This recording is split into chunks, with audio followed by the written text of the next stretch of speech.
जी तिथं ठाणे अंमलदार आहेत, त्या ठाणे अंमलदारांनी चुकीचं केलेलं आहे असं सर्व गावकरी, या गावचे प्रथम नागरिक, परिसरातील सर्व कुटुंब आणि सर्वजण आता इथे जेवढे 100-200 जमले त्यांचं एकच म्हणणं आहे की ती वेळोवेळी आम्हाला अशा पद्धती करतात.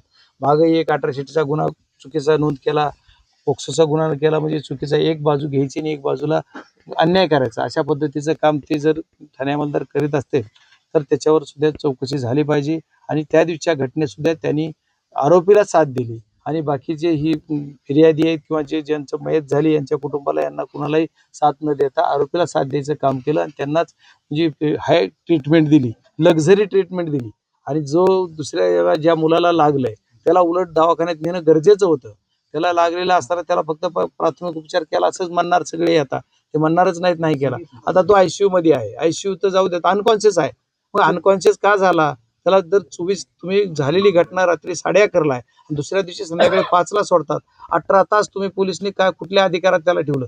पोलिसनी त्याला दवाखान्यात ऍडमिट करायला पाहिजे होतं, तिथं संरक्षण द्यायला पाहिजे होतं. संरक्षण म्हणजे त्याला आरोपी म्हणून तुम्ही ट्रीट करून तुम्ही तिथं अटक करा ना.